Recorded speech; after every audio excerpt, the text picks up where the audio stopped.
right. Hi, how are you?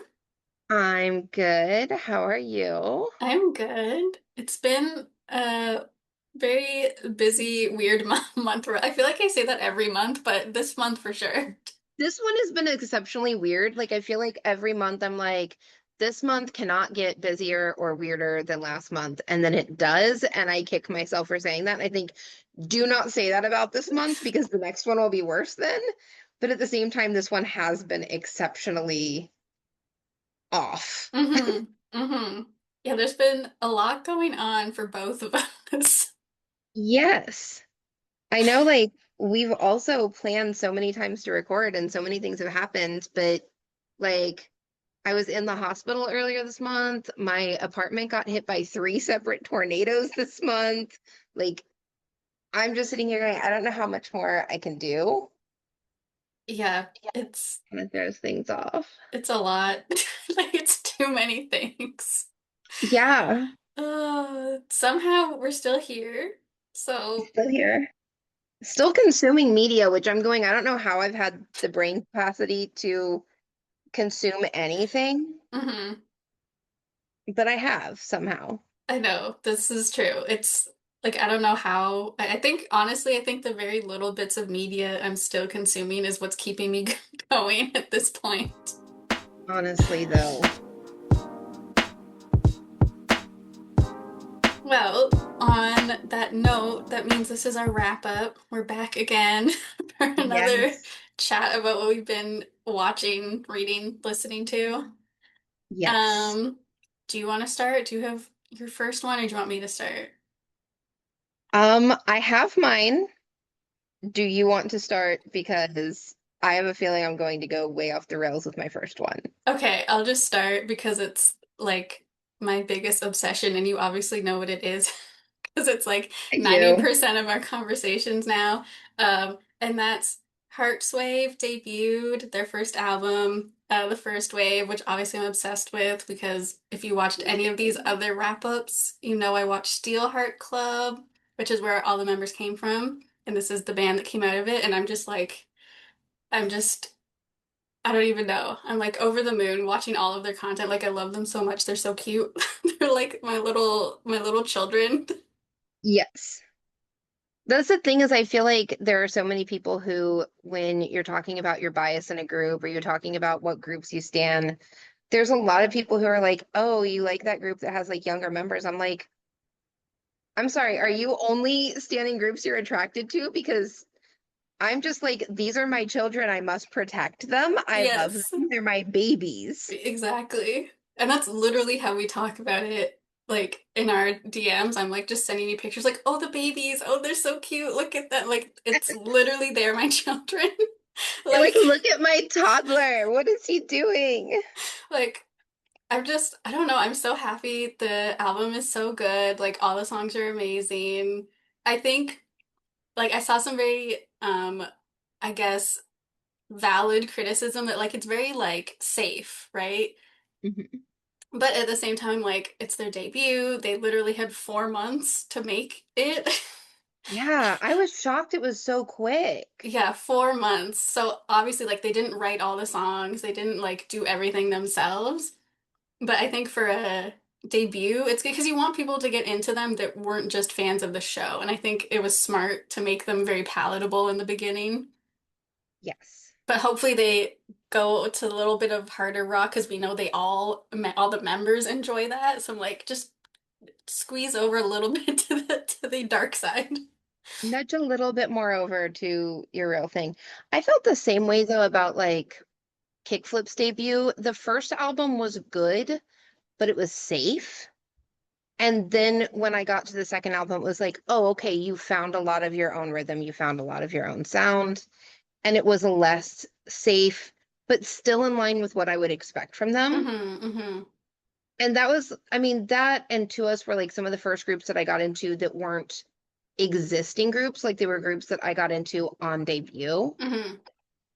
And so as I'm watching those, it's kind of like, oh, okay, yes, the first album was a little safe, but that's the album you want to bring in as many people as possible. So it makes sense that they were a little bit safer. Mm-hmm. It's also like so interesting being into a group like from I mean even for me before they even existed because like I liked them and I liked Hagiwa before he was even on the show. So like I was into them as a concept before they were even an actual group. But like seeing them from the very beginning compared to like getting into ATs or something who've been around for so long, it's such a wild thing because you really see like they're new, they're, figuring out who they want to be on stage, how they're going to present themselves, who's kind of going to take leadership in the group, who's kind of going to be the protective one. Like you're watching them like figure themselves out and it's so interesting. Yeah, it's like with a lot of groups, I feel like I got into them when they already had their established roles. And so it's always really fun to get into a group that's brand new and be like, what roles are they going to fill? Hmm. It was also great because you did come into Hrt's.wav already having an existing knowledge of Hagiwa and like knowing how his personality might fit, but not really being sure of how everyone would accept Hagiwa because he's kind of a different style of idol in terms of K fans. Like, Yeah. I know he fits like in Japan, but I know for K content, it is a little bit less like his whole vibe is a little less palatable Yeah. for the Yeah, for masses. sure. Because like in K content, a lot of it is like the visuals and like the look and like their I guess personality and kind of being like charming and whatever. And like he is not that. I mean, like his visuals are a mask. Like we I was we gonna say, don't are you know. saying his visuals aren't like absolutely peak? I love No. They're amazing. Like they're everything, but a lot of people are not going to be into it. Like it's kind of, weird in the general population. But at the same time too, like even without like the concept of Hagiwa, like his personality very much is not your typical idol either. I feel like Hagiwa and Soul from P1 Harmony sit at the same table. Yes. And I don't think it's a coincidence they both are Japanese and come from a non-K content, like I must be very perfectly palatable within this like idol ecosystem Hmm. kind of thing. This I is mean, I think they both bring some flavor to their groups in a different way. And that's the thing, like, because for me, like, I love J-pop, like, I love J-rock, like, I'm into all of that, and like, it's not abnormal to have very weird members in J-pop. Like, every single group that I like, there's always somebody who's like, super over the top or really silly or, makes jokes all like, there's always some like at least one member who is like that in a group, and it's not weird, like, it's just Yeah. normal. But in K-pop, it's like you don't see that as often. You have someone that's so way out there. Like you see sometimes they have like the quirky one or they're a little silly or like, kind But of it feels toned down or muted in a way, and that's not a criticism. It very much like fits the expectation, but at the same time, it is wild to see like a Soul or like a Hagiwa come in and be like, oh, this is very different. they stand out a lot. I think part of it too is like you said, like it is I think interesting that they're both Japanese and like there is a level of like maybe those types of things are just more acceptable in the entertainment industry in Japan versus in Korea. Because even on Steel Hearts, like he comes in the first time he's meeting everybody, he's like having a fan meeting in the room of other contestants where like everybody else comes in kind of like, oh, hi, like they're much more subdued. And he's just like, oh, like running around the whole place saying hi to everybody. Like that's not typical. Yeah. So he stands out, right? Yeah, I think it's definitely a testament to his very strong personality and also the way in which he presents himself, which makes him so lovable and precious. I think it's interesting too because Keiten is kind of like a middle ground because he's Japanese, but he was studying in America in the US. So I think he has like a little bit of like the US culture of like they're a little bit like like here in the West we tend to be a little more relaxed, like it's not as strict in terms of how you present yourself like that like for a celebrity. So he's kind of in the middle because he has moments where he's also very like exuberant and like jumping around and like getting really excited, but he can tone it down more than Hagiwa does. So it's Yeah. interesting seeing like the levels of personality. But you can't blame Hagiwa for being unable to turn it down. He's only 3. I know, he's a 3-year-old. He's allowed to be like that. He's a baby. It's funny though, because like we mention the mask and things like that, but it is hard for me to picture him any way other than the mask. Like to me, that's his face. I'm just like, I can't see a picture of them. If they like superimposed a human face onto him, I'm just like, I don't feel like I would know what to do with that. I Like know. Hagiwa is Hagiwa. There is no like that is his face. When we've I feel talked like I'm about that imagining too, things. like the human, like because we even say like Ohagi was human, it's like they're two different entities. Like in my brain, they're not. There's nothing else. It's just Hagiwa and that's it. Yeah, it's yeah, I can't imagine Hagiwa not being who he is in this. It's I don't know. It's so fascinating to me. I think it just is really interesting because like in Japan, that's normal. Like people have, alter egos or they wear masks or they don't show. Like there's a lot of people in Japan who have YouTube channels but you never see their face. Like that's normal there. Mhm. Like that's very common. But then to bring that into K-pop, it's like it's so fascinating just to see the like reception they're getting and like how people are reacting, especially to Hagiwa because he is so different compared to the rest of the members. I think some of the backlash he gets is because it forces people to confront the fact that I think the entire industry is wearing a mask figuratively. I mean, like, yeah, I know who Felix is, but I don't know who Felix is. I know who my perception and the Felix suit that he wears publicly Hmm. is. But with Hagiwa, it's like you're forced to confront the fact that, like, it is a persona, it is a mask, it is a character. Hmm.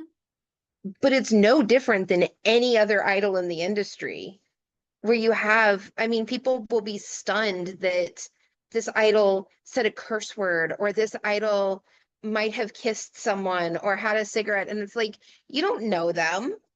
Like, you know your image of them based on a carefully curated thing. Hmm. And so it's kind of like that Hagiwa, like, is very clearly like, this is my persona. If you saw me on the street, like, you might not know that it's me. It might be my human that's out and about in the street. And I sit there and think like it's the same way though with like Felix or Hongjung or anybody else. Like we might see them on the street, and just because they don't have that added protection of a mask or a persona doesn't mean we know them when they're not like in the thick of being visible, you know? Yeah, I think too, part of it is like he very clearly is like, I am Hagua and there's nothing else. Because in their Yes.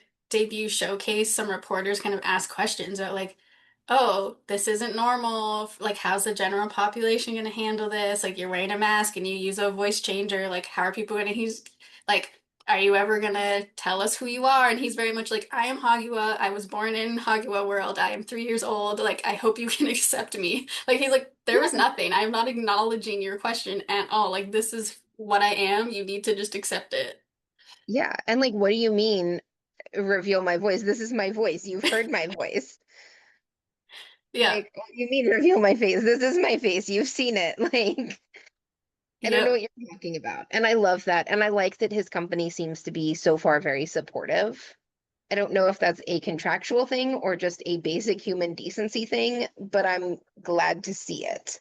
I And I'm glad think when they give some pushback. I'm like, part of me is very happy that he came into the show with such a huge following in the first place because it forced them to have to manage it. Because, like, based on votes alone, there was no way he wasn't winning. Like, from very early on, we knew he was going to win just because his votes were so high. So it didn't really matter what he did at this point. So it kind of like for the company, if they were gonna go against what all of those people voting for wanted, they were gonna be in trouble. So they had to Yeah. just accept it. Like there was no choice. Well, and I know like the thing is if the company weren't willing to do that, they could have not signed him to the show. They could have done some things. It isn't unheard of. I mean, there was a big scandal a few years back of votes getting manufactured for a different survival show and things like that. So it's like it's not unheard of for them to like put their thumb on the scale to say, we're not going to accept this, so we're not going to have him on here. Like I Hmm. think it would have been impossible for them to hide votes or manufacture votes for other people to make him lose. But I do think they could have just said, like, we're not entertaining whatever you are, you're not going to be on the show. And so it had to be, to me, they had to know, like, going in, we have to give full acceptance or not have him. And I think having him was beneficial for them. Yeah. I mean, it was smart. Like from a marketing standpoint, you bring on a member with like 1 million plus followers already. Like that's great for your new band. You're just because they're all gonna follow him. Yeah. And Anyway, we're gonna talk about Hrt's.wav forever, so we need to move on. I love Hrtz.wav. Like I don't have Hrtz.wav on my wrap up, but I do love them. And I think a lot of that is I love them by proxy of you loving them.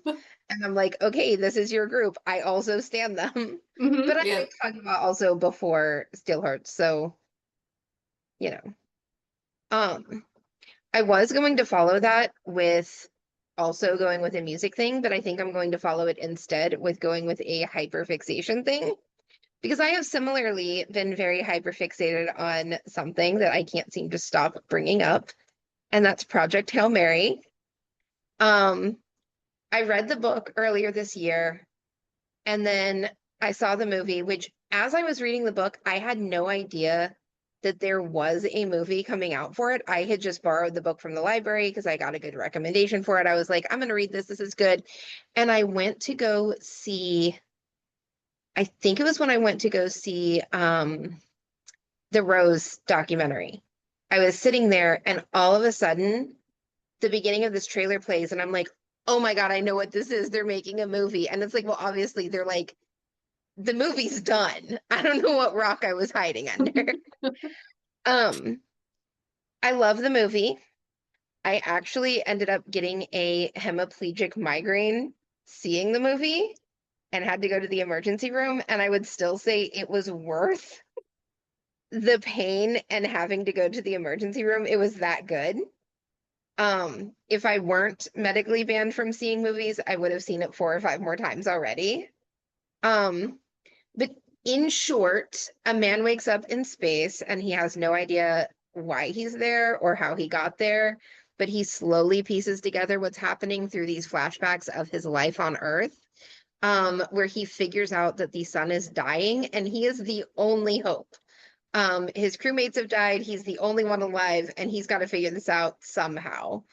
Um, Except he's also not the only one trying to save the star that his planet calls home. And so he finds like unexpected help in the process. Um, it's really good.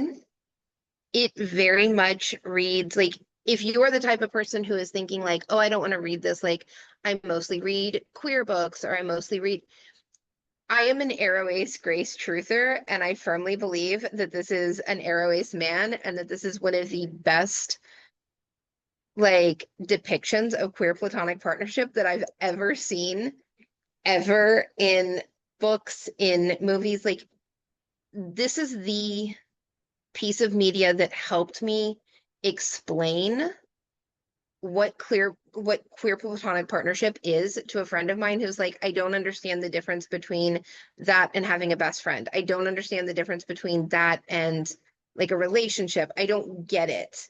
And being able to use the characters in Project Hail Mary to explain it actually made it make sense for them. And so for me, like this is a very, very queer story inherently. And I don't think I'm ever going to get over it. I know. I still like. I keep seeing everything about it. And obviously, you're telling me about it constantly, so I'm like, I should read it. I should read it. I should watch the movie. Yes. The movie glosses over some of the queerness, and that I don't think in the movie on screen they can portray the depth of the emotion that the characters have for each other.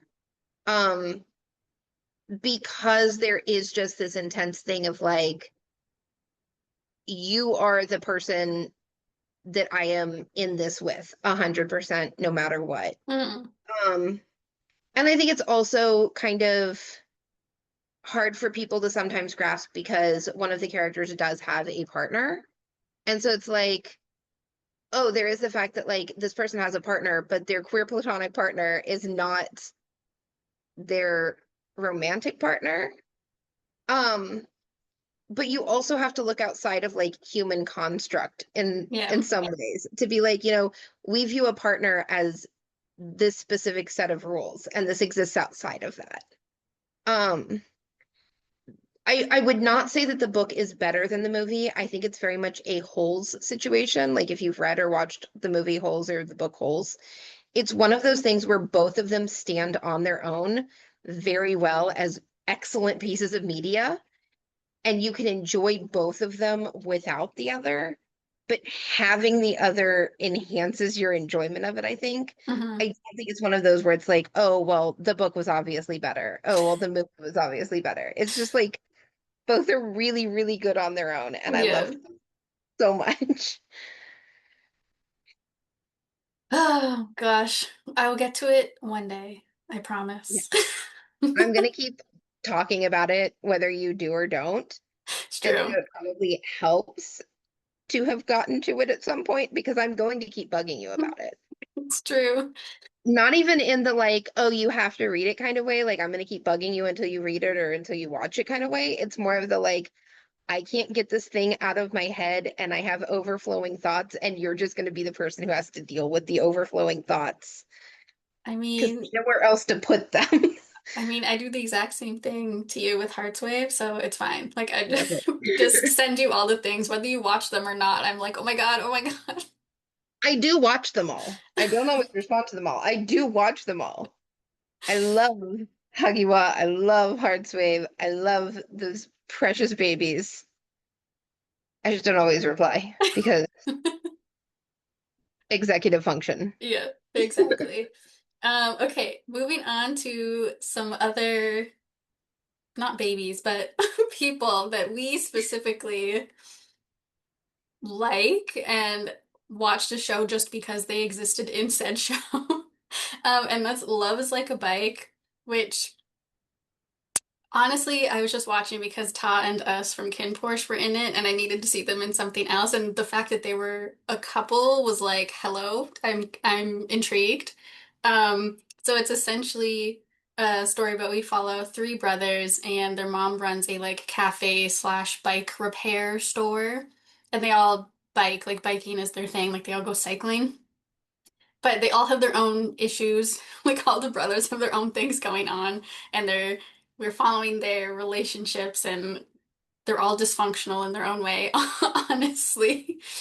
Um, and it's like it's funny because it's one of those shows that like the first episode did not get me, but I was like, okay, like Taz in it, Us is in it, like I need to just push because I really just want to watch them, right?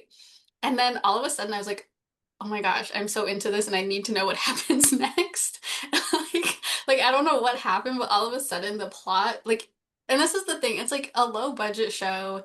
You know, the pacing is a little off in places. There's plot holes. Like things happen really quickly where you're like, that should have taken more time, but okay, I'll give you a pass. But like I was just here for it. I was like, who are these people? What is happening? Like, why? Who is this? Where's the drama? Like, I wanted to know. And I was like, and the chemistry between Ta and us as characters, so good, so good. And then, because I remember telling you all about this, to find out the behind the scenes is that Ta and Us basically campaigned to make themselves a couple in that show because Ta was supposed to be with somebody else. Like his partner was supposed to be a completely different actor, and they were like, no, we refuse. And they just like pushed on social media. We're constantly together, we're posting about each other. I'm like, how do you just ship yourself into existence? I love it. I love it so much. And the thing is I firmly believe Ta could have chemistry with a blank wall. Like that man, I don't know what it is because I watched him in Ken Porsche. He had amazing chemistry with like everyone he interacted with. Even like platonic chemistry. It was just like every single scene he was in, I could not stop focusing on him. Hmm. And then you get to Dead Friend Forever, where this man has not one but two ships in that show and kills it in both of them. I believed both of them so firmly. He was amazing. And I was just like, yes, I love you with this person. This is amazing. And so then when I get to Love is about like what you're telling me is I need to watch past episode one because Yes. these two had me locked in, but they did not get nearly enough screen time. And so I felt like I was bogged down by other stories. But I feel like it has the perfect mix of things because one, does one of them not play a plane captain? Like a Hmm. former plane captain, this has me locked in. There's an airline disaster. They mentioned it in the first episode. I should be on board with this. Yep. And also the fact that the two of them, spoiler alert, go from punching each other to kissing each other within seconds. I'm like, you guys are the couple that I need to follow, but I could not get past episode one. This okay, this is the thing though. Episode one is like not as gripping as it should have been. And the sad Mhm. thing is Ta and Us are like not the main characters. Like two other characters, like one of the other brothers and his partner are like more of the focus of the show. Like they take up more of the time.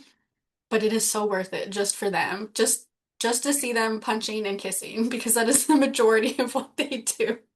I will press on then because I don't mind somebody being a side character. Like some of my favorite couples have exclusively existed in the margins of other shows. Hmm.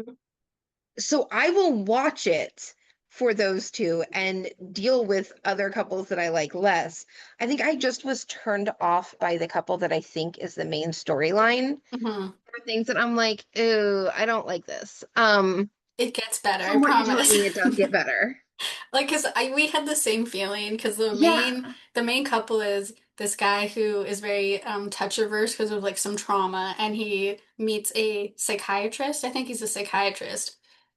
So there's obviously the like oof, like psychiatrist can't be with, potential client situation, but it's all handled very well. Like I personally like there are moments of like, ooh, not great, but like they handle it very well and it does get better.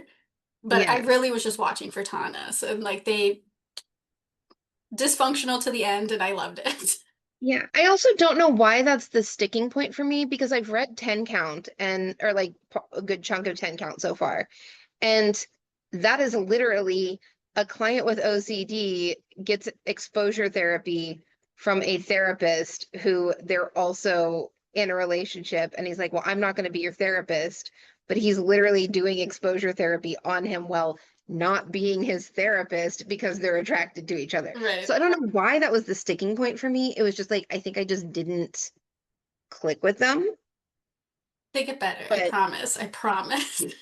I will watch if you are assuring me there is more punching and kissing from Ta and Hmm. Us, because I Yes. will take that and It's run with worth it. it. It's worth it. And then I just need them in something else. Like, let's go quickly, please.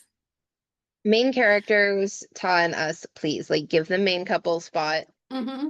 Um, and I will be the first to say, like, I was kind of bummed because when Ta was in Dead Friend Forever, there was a brief period of time where Barcode, Ta, and Copper were kind of hinting that they wanted to do something poly, um, that they wanted to be shipped as a throuple. In fact, they had the best throuple name ever. It was Tobacco. I'm like, I love it. I think this is so funny.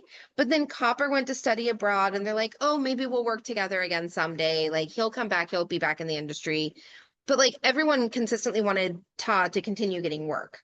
Barcode left for GMMTV. He seems to be doing a lot with his music career, which I love for him. Um, but it just kind of like left Ta there. And to know that Ta is literally like shipping himself into existence with us, and the fact that they are so close off screen, where I didn't get the sense that he was I didn't get that sense that he was like super close with Barcode and Copper outside of this is a very marketable ship.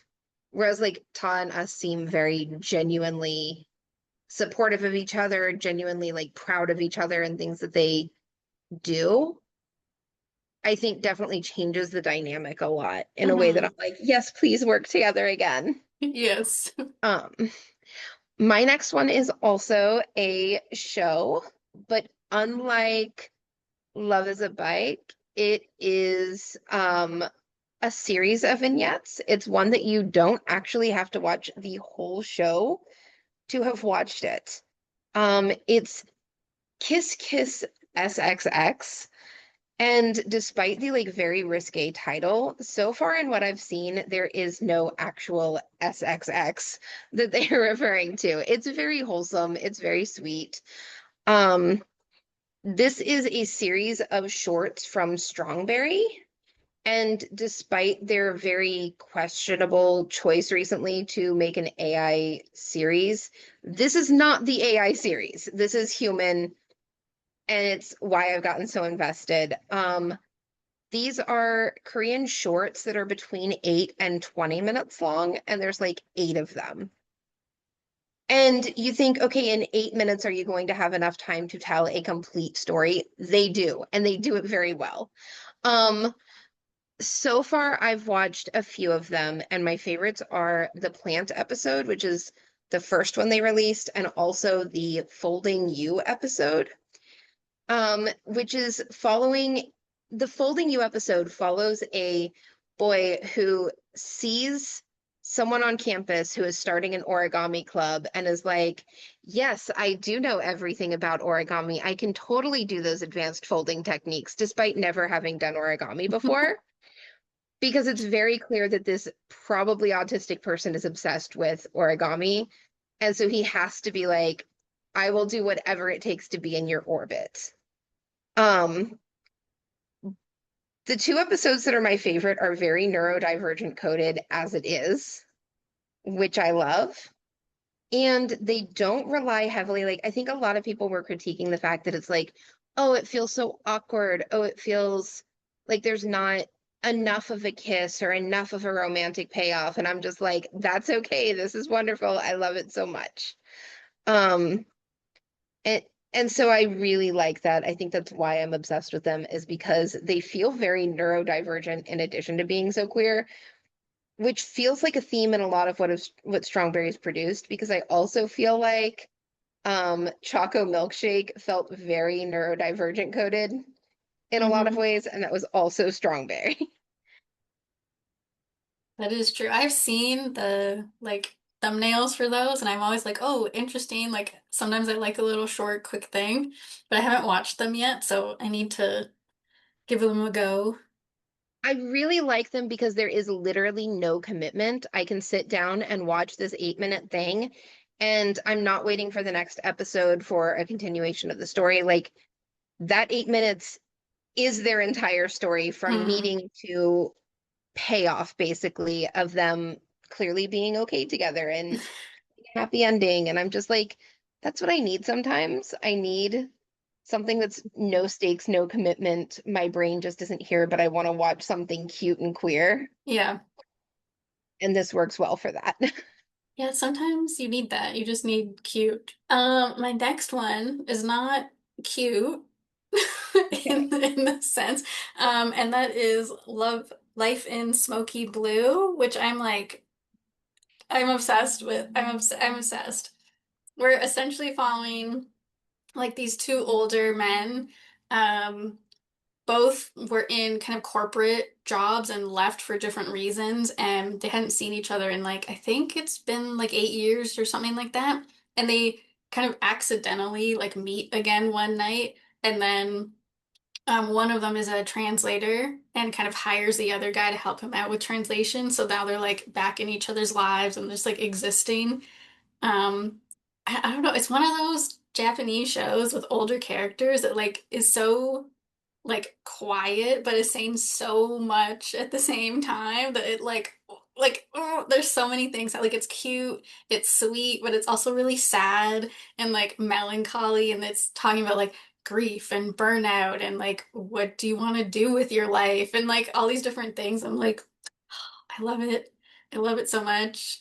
Also, it is not lost on me the fact that like it is a show about translation and a translator and someone whose dad was also a translator, and me watching it in a translated format, like it's not lost on me like how they're talking about translation and like I don't know, the whole thing. I'm like obsessed. Well, it's really interesting because they do spend a lot of time talking about finding the right words to translate and how, something could be a literal translation, but that doesn't convey the heart or the meaning of it.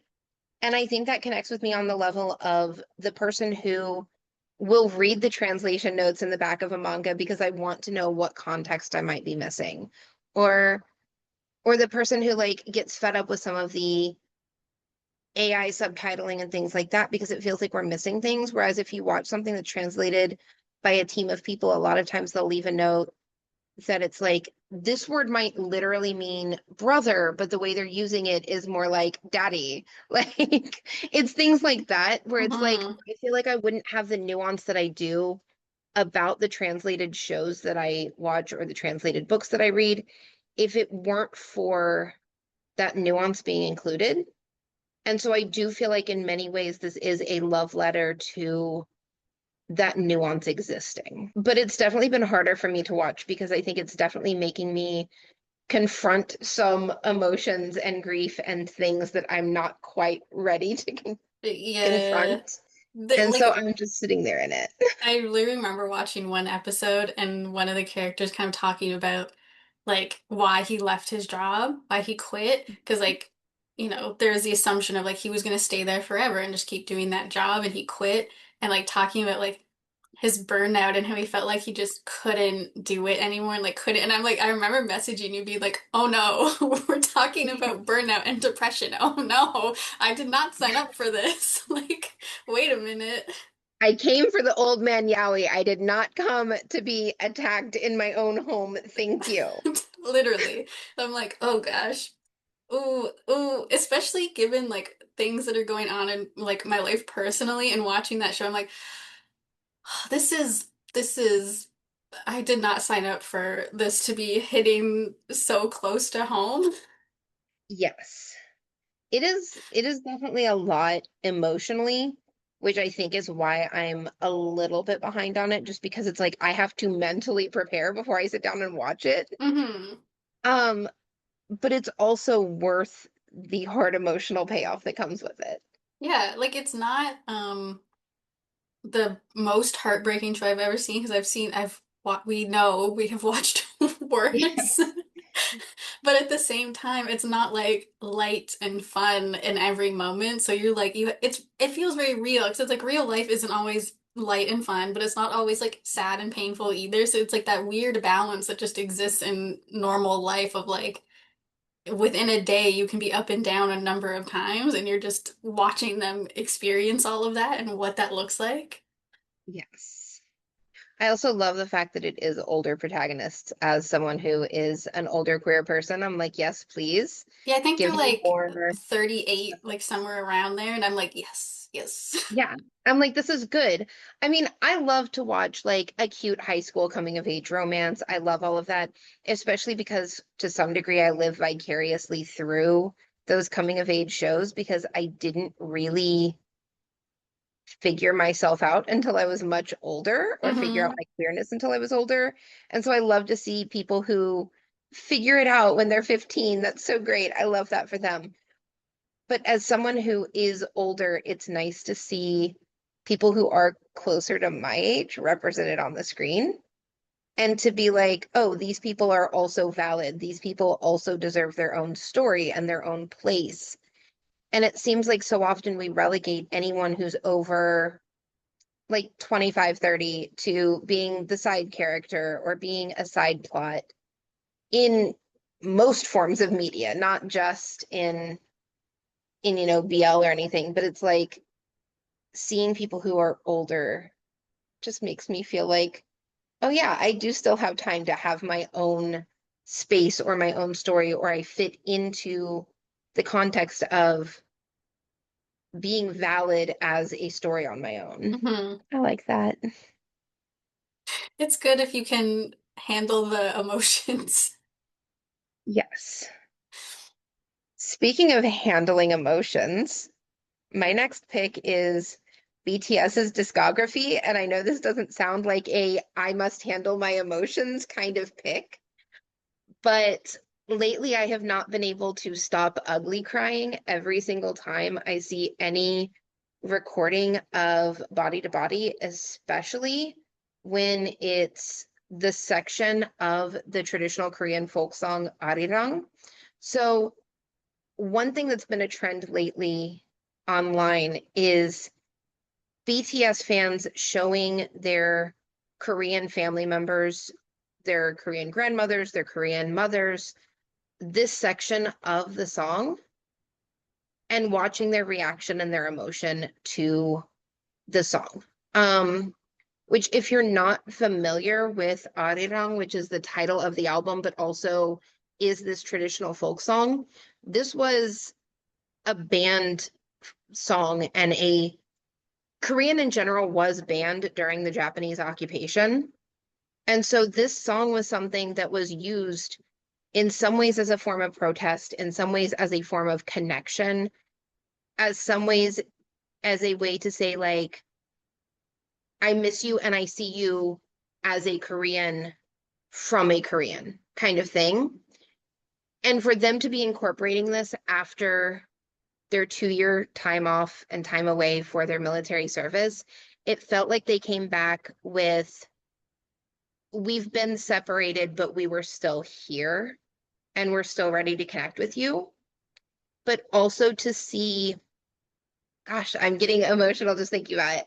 Um, for it to have been something that was banned, especially Japanese soldiers banning Korean, taking Korean women as comfort women and things like that, to know that this was something that was banned, and then to watch clips of BTS performing in Japan and the entire stadium singing the song back to them is just so full circle, I feel like, and comes so intensely.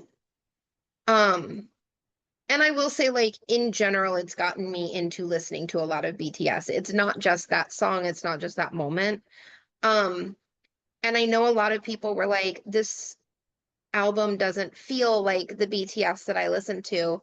But to me, if you listen to their old work and then this new album, it's got their fingerprints all over it. Like every single album is part of the new album. Every single phase and every single comeback that they went through is part of the new album in some way or another. They're like, this doesn't sound like BTS because it kind of sounds like all of BTS being put into one album at one time. And I think that's what's kind of throwing people off. But for me, I'm just like, it feels like a welcome back in the best way. While also really connecting with that part of the culture. And I know, like, as someone who is not from Korea and who has a more Western perspective, there's a lot of history that I have to really break down and understand. And I think that might be why a lot of people are criticizing the album because they don't understand the cultural significance. But when you understand that and you realize that connection point and you realize the weight of all of this, it makes it so emotional and so hard not to like just want to listen to constantly. I mean, that's great. Like, I'm not a BTS fan. Like, I don't really like I've listened to some of their stuff, but not that much. But I think to see anything like bringing people together is always really nice, especially with everything going on in the world right now. It's like we need things to unite us as much as we can. Yeah, I feel like, especially right now, it feels like every time I turn on anything, it's here's this war happening. Here is a genocide that I need to think about. Here is a data center coming to my neighborhood and things like that. And I know none of the like those things are not comparable at all in any way, but it feels like every time I turn something on, it's like, here is this really bad news. And then immediately I flip to something about BTS and it's someone being like, oh my gosh, I feel so seen in this. Oh my gosh, look at the way that this entire stadium is connecting over this song and singing it back to them. look at how much we've waited for them for 2 years to come back. Um, and it is that kind of moment of wholesomeness in a very bleak, difficult, heavy time right now. Mm. Yeah, we need that. We need some hope in all of Yes. it. We really do. Yes. Ugh. Okay. Not as emotional, but I think something that we both are taking a lot of joy out of, maybe a little bit of like screaming. And that's a show that just recently started airing, and it's Fake Fact Lips, which like a Yeah. so it's a Japanese show where we follow these two guys who work in an office together, and they're like ultimate rivals. Like they compete with everything. Who can like have get the most like projects, who can sell the most, who is the best at arm wrestling, who can eat the fastest. Like they have the most ridiculous bets and like competition. And we find out that they were actually rivals in school and they did the same thing then. They fought to be better than each other in everything. And then while they're fighting against each other in the workplace, it kind of escalates. Kind of. So we they like I don't even know, like they have a bet and one of them has to bring drinks to the other person's house and they're drinking together and it just keeps going to a place that nobody would have expected and they're betting on who can finish last. And then they help each other. And you're like, As one does. um, huh? Excuse me? But the Yeah. like the kicker is it's like one of those things where like you have the 2 second moment of you're like, oh, you love him and he loves you, Uh-huh. but you don't know. Neither of you know because nobody is admitting anything here. And it's like, oh no. And then they have a bet about like whoever falls in love first loses. And I'm like, no, no. You've already lost. Like, you've both already lost. I'm sorry. If you get to the point where you're making that bet, you've already lost in general. But the thing is these two, like, I would be like, oh, that trope's been done before. Not like this. Mm-mm, It mm-mm. has not been done like this. This Like, is, at, literally, I was like, put on episode one, and I'm like, literally the first like 2 seconds, I'm like, hello? What, what am I looking at? Like, they, uh, I don't even know. Like, I don't even know what to say about the show because I'm just screaming, and it's just like idiots, like true idiots to lovers. Like, they are so stupid. yes, it is definitely an oops all dumbasses kind of show in a lot of ways, especially when you see their coworkers being like, well, why can't we have a bet with each other? Like, we're in the same department. And it's like, oh, honey, you don't know the game that you would be getting into. You're in over your head. It is so funny because like one coworker asked one of them like, "Oh, like you can compete with us. Like we're in the same department. We can compete." And he's like, "No, I just hate that guy's face so much. Like I need to just always come." And I'm like, "Are you sure it's hate? Are you Yeah. sure you hate him?" Yeah. Methinks the man doth protest too much because, it's funny because there's not a lot of people that I spend like a ton of time thinking about. And if I'm spending enough time thinking that I hate you, why are you occupying so much of my brain power? Should I probably analyze that deeper? And yet these two don't want to analyze it any deeper. They just want to be like, well, let's up the ante of the next bet. Oh, it's gonna be a time. I'm excited to see where it goes because it's gonna be messy. I cannot tell you the number of times that I have logged on to Gaga this week and looked for a new episode despite knowing that the new episode doesn't come out yet, and then being like, dang it, there's not a new episode. I need it. Like, Honestly, I just like. I have no words. Like I just literally watch with my jaw dropped because I'm like, what am I looking at? What is happening here? why are you two doing this? I mean, we know why, but also why would you think that that's the logical escalation in what you're doing? Mm, mm, mm, mm, mm. I don't know. I don't know. I feel like I almost turn off my brain to watch that show because if I watch with my brain turned all the way on, I will sit there and want to throw them into a paint shaker until they behave themselves. Yeah, literally. And that's not going to happen. Mm-mm. I guess on the opposite note of something where I have to turn my brain fully on, I have really gotten into odd media pick, a TikTok account. um, this is the K-pop professor on TikTok. This guy is an actual professor of music at NYU. And I really, really love his takes on traditional Korean culture within K-pop. And he will showcase the actual traditional instruments. He will show clips of the music videos intercut with his explanation of ways in which traditional dress is used, in which traditional instruments are used, even traditional sound patterns that as a Westerner I might not otherwise grasp. Um, there are a lot of times that I will see someone like listening to Stray Kids and talk about their nonsense gibberish or the random syllables that they make and how it's not lyrics. And so sometimes it's to make fun of, oh, well, do they even have real lyrics? They're just sitting there making sounds. But also sometimes it's coming from a Skiz fan to be like, oh, well, I speak Stray Kids, but not Korean. And it kind of is this weird disconnect of like, oh, good, I don't have to know Korean. I don't have to think too hard to get their music.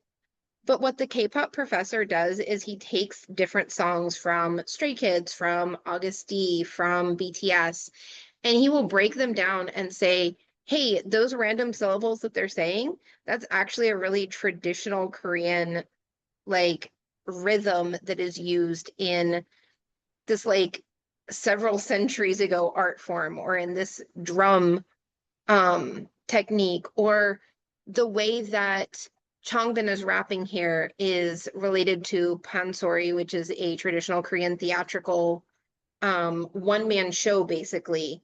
And even just the ways in which he is speaking and the rhythm of his flow is traditionally Korean, which is amazing. Um, so I really appreciate the fact that there is this actual legitimate professor of music who puts his work out there to kind of legitimize K-pop fandom. Mm. Because I think there's a lot of people who kind of mock K-pop as being like anti-intellectual or just crowd following or like, oh yeah, that's that weird thing that like a whole bunch of teenage girls like. And he's sitting there going, no, there's a lot of actual thought between like behind the music that they're putting out, the meaning, Yeah. there's a reason that, this traditional dress is being worn in this music video from August D. This is the things you might have missed. And being able to point that out is really exceptional to me. Like I'm just like, oh, okay, that's why this does make my brain go brr, like in a I'm stimulated way and not in a I've switched my brain off way. That's really interesting. Like, I love when people break down things, especially like for us who like are not, we don't have the background to understand a lot of those things.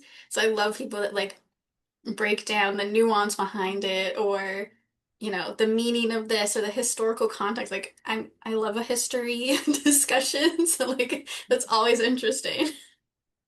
Yeah, I think anytime you can bring history into it, I'm automatically engaged.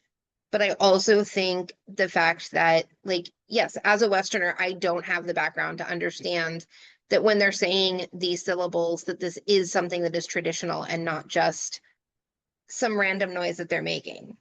Um, I like that there's someone out there who's like, no, I have the research, I have the background, I know what is actually being done here, and I'm going to help you better understand that. I really appreciate that. Actually, it's funny. My last one for the month is a book, but it's kind of related in the sense that like our main character was a professor.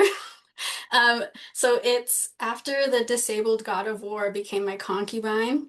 It's another Danmei because that's pretty much all I'm reading. If I pick up a book, that's that's all it is at this point. But we follow this guy who was a history professor, and he starts the book off kind of like criticizing one of his students' essays about a specific like prince in Chinese history, and he's like, this prince didn't even have a name in all the history records we have, and like the student basically kind of wrote like fanfic, being like, oh, based on my research, like this prince, was queer and he, had male concubines and like this is what happened, blah blah, whatever.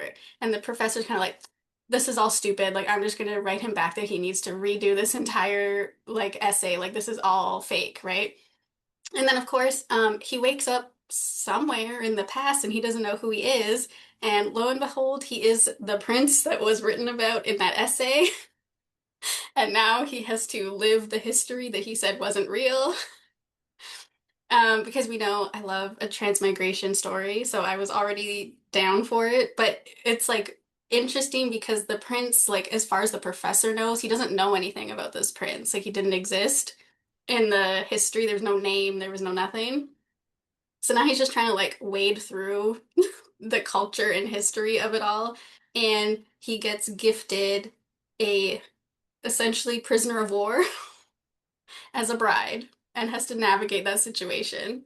And it's a mess, but it's amazing. And I don't know, weird kind of toxic situations where someone needs to save themselves. That's pretty much all it is. That's funny. It's great. It sounds amazing. It's so interesting because it's like he's using his knowledge of history to try and navigate without actually knowing anything about this prince and trying to just like do his best based on what he knows of the time period and like what's going to happen in the future because he obviously knows what's going to happen in the future. Yes. Oh my God. I love the fact that he is using that knowledge in a very specific way.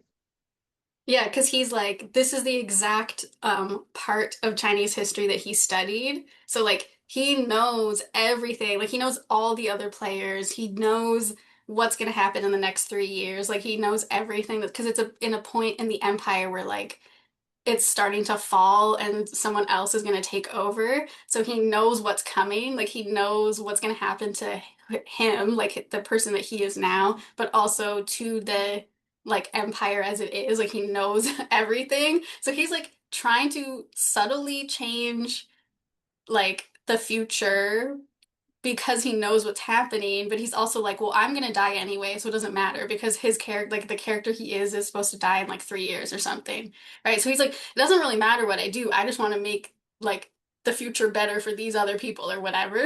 So I'm like, oh, what is going on? And he has this guy who like hates him and thinks he's scheming and like horrible because he's a prisoner of war, right? But he's being kind of nice and he's kind of awkward and he's kind of like aloof. Like they're gonna fall in love and it's gonna be weird and Of messy and course. I'm here for it. Of course. All right, do you have one more or are we done? I do have one more. Okay. Speaking of history slash how it ties to the future, my last pick is a YouTube channel because I'm just like consuming nothing but social content this month. Um, Hmm. my last choice is Ocean Liner Designs on YouTube. The episodes start by the host introducing himself as our friend Mike Brady. So I'm going to refer to him as my friend Mike Brady. I've never met him, but when I say my friend Mike Brady, it's because that's what he says he is. He's my friend. Um, April is obviously the anniversary of the sinking of the Titanic, and I'm not going to think too horribly hard about how they chose that as the appropriate month for Autism Awareness Month because it feels very fitting and I feel very targeted, and we just won't talk about that. Um, and so every time around April, I start to increasingly hyperfixate on ships again, especially the Titanic, which was like kind of my gateway drug into ship disasters and ship related content. Um, and I wish I could say it was limited to disasters, but there's also a channel I watch regularly that talks about the shipping industry and what's going on in the shipping industry. So clearly it's just a me thing. But Ocean Liner Designs is a very, very well researched channel that talks about ships like the Titanic, but also talks about lesser known ship disasters um, that kind of get overlooked. But the channel is very calming. So if you need something to watch while you're going to bed, I know you might not think shipwrecks, but Mike Brady's voice is like incredibly calming and chill. The videos are incredibly calming and chill. They make great background noise, great body doubling, great sleep time energy. Um, he has also taken an anti-AI stance in his videos and his work. So all of his stuff is human made, whether that is the graphics and illustrations of what's going on with the ships, or the actual script writing, or the historical research. That's all human done, which I really appreciate. But for me, one thing that has been phenomenal is in addition to putting out regular releases that are very incredibly detailed hour-long documentaries on his channel, he will also sometimes compile them into here are all of the things that I've said about the Titanic over the years and release a 5 hour, 6 hour long video that I can just turn on and enjoy. Um, so if you do have any interest in not just shipwrecks, but also history. He'll talk about the menus served on a specific boat. He is doing a series right now that compares the amenities of Titanic era ships with the amenities of current cruise lines, Mm. and also comparing things like lifeboat capacity and what lifeboats look like, and comparing the different activities you can do on board back in 1912 versus today. And to me, that's so fascinating. I'm just like, this is what I'm checked in for. I want to know all of the things about all of the boats. Please give it to me. And he's wonderful.